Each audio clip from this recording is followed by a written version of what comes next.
What if I told you that one of football's most arrogant, most gifted, and most iconic strikers almost quit the game at 15 to work on the docks? This is the story of the man who dared to call himself God. A journey of impossible goals, explosive controversies, and a relentless will to win. To catch every legendary story we share, make sure you subscribe and ring that notification bell. You won't want to miss a moment. It's 1996. In the Swedish city of Malmö, a lanky 15-year-old kid walks into his manager's office. He's got that look in his eye, a mix of defiance and resignation. He tells the man he's done, finished with football. He's going to go work at the docks, earn a real wage, find a different path. The club, seeing the raw, untamed talent they were about to lose, panicked. That same year, they sat him down, slid a contract across the table, and made him promise he wouldn't walk away from the game for a life of manual labor. Right there, by the X on the bottom right corner of the page, that kid scrawled his name, Zlatan Ibrahimovic. And what a name it would become. Though born in Sweden, his story was forged in the fires of the Balkans. His father, a Bosnian man, and his mother, a Croatian woman, divorced when he was just 2 years old. The shadow of his father's alcoholism hung over his childhood, a void where attention should have been. His mother, overwhelmed with 5 other children to care for, had little time for the boy who was already showing a rebellious streak. So Zlatan found his family on the streets. He became known in his hometown as a troublemaker, a street kid with a quick temper who'd frequently steal bikes just for the thrill of it. He was a fighter, a survivor, long before he ever stepped onto a professional pitch. Just 3 years after he was convinced to put pen to paper and stick with football, that same raw energy propelled him into the Malmö FF first team. He made his professional debut, a boy stepping into a man's world. But the timing was cruel. The team was in a tailspin, a shadow of its former self. After Zlatan's first season, the unthinkable happened. They were relegated. For many young players, that would have been a crushing blow, a sign that perhaps the dream was over. But not for Zlatan. Even in a failing team, his light shone so brightly it was impossible to ignore. The biggest names in Europe started to whisper his name, and it was Ajax, the legendary Dutch talent factory, who won the race for his signature, paying a hefty €8.7 million in 2001 to bring the Swedish enigma to Amsterdam. At Ajax, he was coached by Adrianse, a man who just didn't see it. He didn't understand the swagger, didn't trust the maverick talent, and Zlatan found himself frozen out, spending more time on the bench than on the pitch. But Zlatan's luck was about to turn. Adrianse was sacked, and in his place came a legend, Ronald Koeman. The iconic ex-defender looked at Zlatan and saw something special, something wild that could be honed into greatness. Koeman gave him the key, allowing him to transition into the starting 11. As Zlatan found his rhythm, it took less than a year for him to make his Champions League debut. And what a debut it was. Against the French giants, Lyon, he scored not once, but twice, turning the game on its head to seal a dramatic 2-1 victory. The world was beginning to take notice. His career at Ajax was a highlight reel of genius moments, but it was also where his combative personality would truly ignite.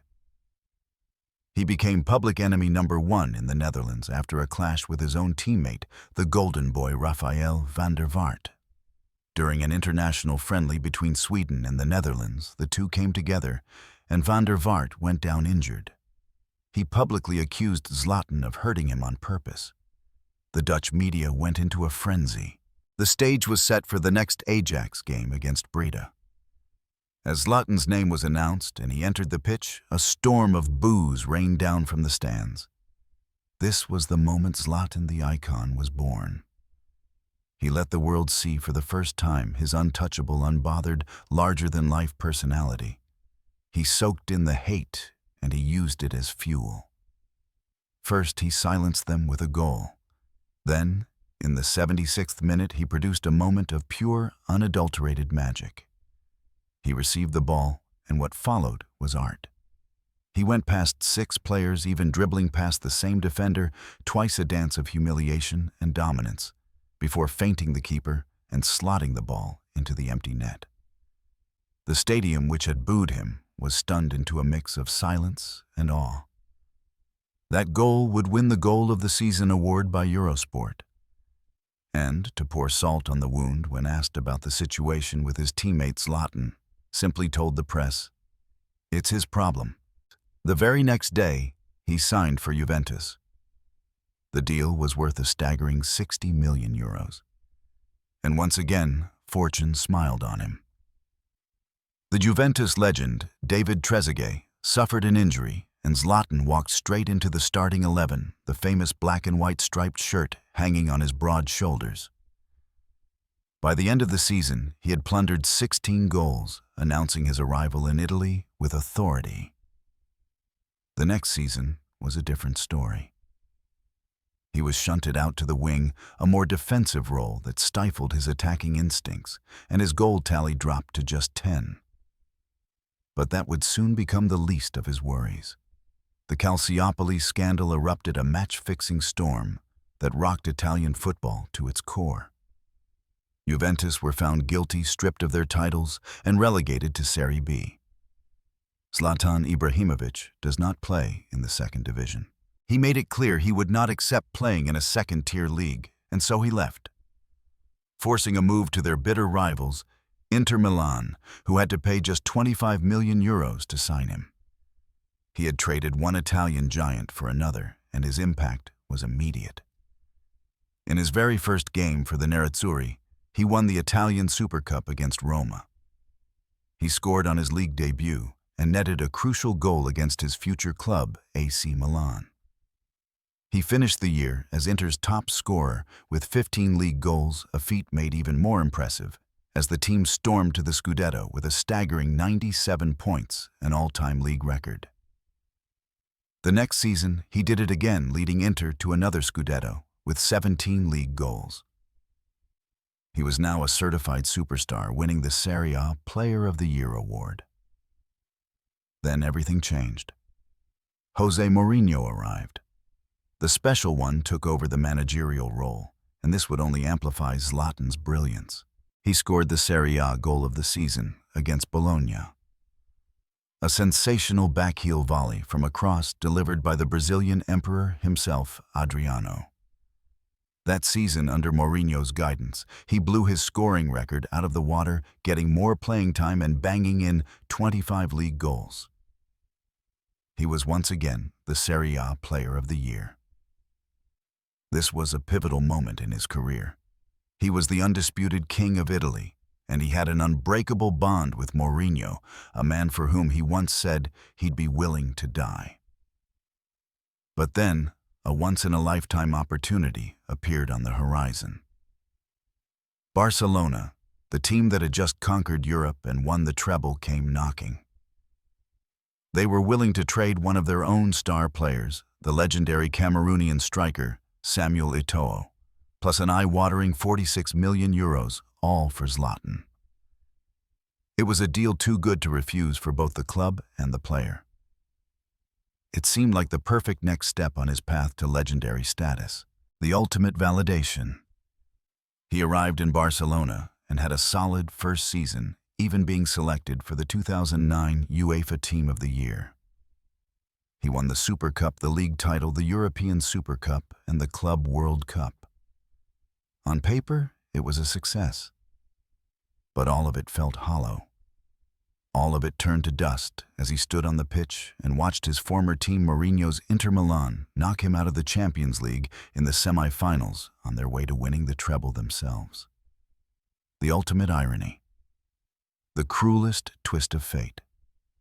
It becomes even more painful when you consider that Samuel Eto'o, the man he replaced, became the first player in history to win 2 consecutive trebles with 2 different clubs.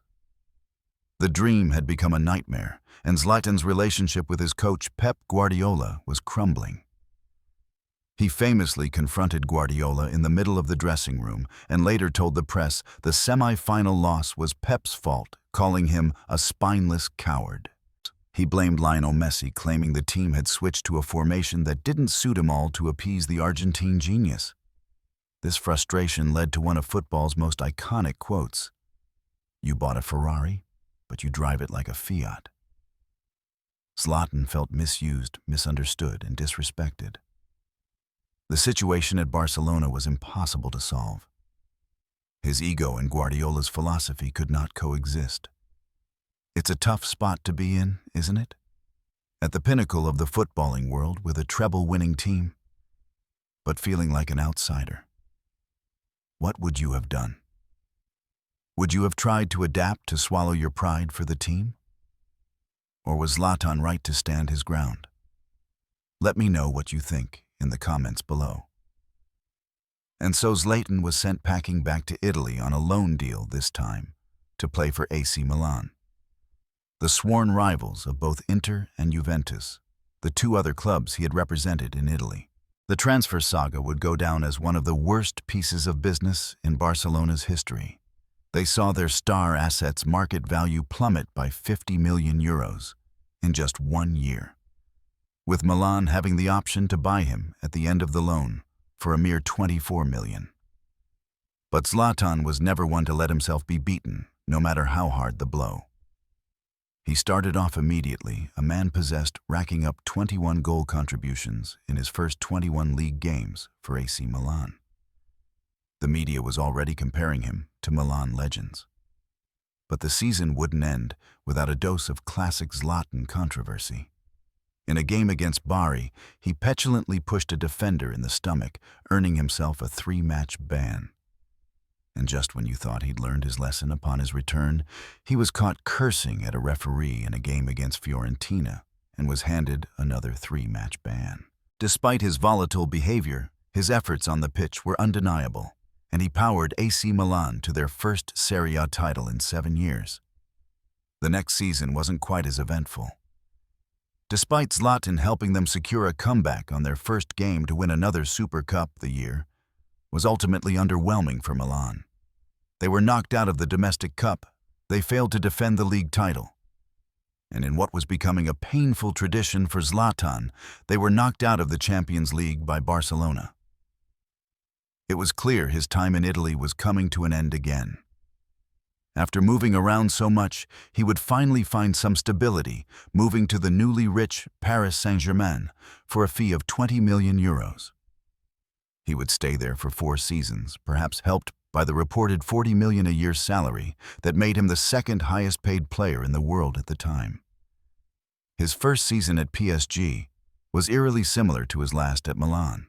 He dominated the French league, winning the title with ease, but was once again knocked out of the Champions League in the quarter-finals by Barcelona.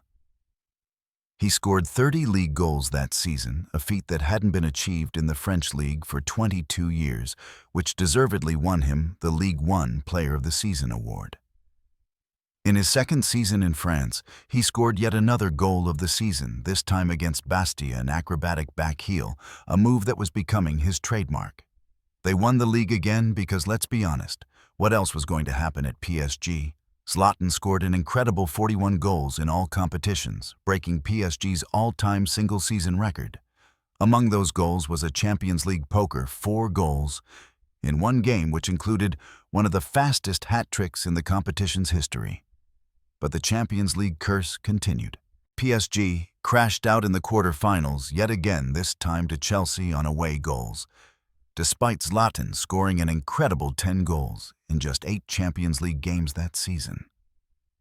His third season was a carbon copy of the previous 2 domestic dominants, a 30-goal season, and another heartbreaking quarter-final exit in the Champions League, once more at the hands of Barcelona. In his final season in Paris, he overtook Pauletta to become the all-time leading top scorer for PSG. He also broke into the top 10 players with the most Champions League appearances, a bittersweet record for a player who had never even reached a final. He scored the fastest hat trick in French league history, and then in typical Zlatan fashion, told the press he would be leaving PSG. He added with that trademark arrogance that he would only consider staying if they replaced the Eiffel Tower with a statue of himself. To literally no one's surprise, he finished the season with a haul of domestic trophies. Another Player of the Season award, and a swift knockout in the quarterfinals of the Champions League, this time losing to Manchester City. His last match in the French league was an event in itself. The game was stopped in the 10th minute in honor of the number on his shirt as the entire stadium rose to give him a standing ovation. Later, his children joined him on the pitch for a final emotional goodbye to the fans. From Italy to France, Zlatan had conquered leagues, but that Champions League trophy remained painfully out of reach. His next stop, the Premier League, for a reunion no one saw coming. To make sure you don't miss how that incredible chapter unfolds. And for more tales of football's biggest icons, hit that subscribe button and turn on notifications. You won't want to miss what we have in store. Now a free agent, many assumed he would take a lucrative deal outside of Europe. But Zlatan wasn't done with the big stage yet. To the surprise of many, he joined Manchester United, reuniting with his former coach, his mentor, José Mourinho. In his first season, he was instrumental winning the Community Shield and the League Cup. The league performance was disappointing as United could only manage a sixth-place finish, but Zlatan's individual brilliance shone through, earning him a nomination for the PFA Player of the Year. On the continental stage, they battled their way to the Europa League final. But in a cruel twist, Zlatan suffered a devastating knee injury and was forced to miss the final. Regardless, Manchester United would lift the trophy with Henrik Mkhitaryan and Paul Pogba scoring the goals. His injury would sideline him for most of his second season with the club. But he recovered faster than anyone expected to, which he famously quipped, "Lions don't recover like humans." He would only manage to play 8 more games before announcing the mutual termination of his contract. It seemed like the final curtain call on his European adventure. Zlatan would now leave for the MLS, joining the LA Galaxy. And if you thought his personality was big in Europe, his time in the US took his antics to a whole new level. The moment he joined the club, he took out a full-page ad in the Los Angeles Times that simply read, "Dear Los Angeles, you're welcome."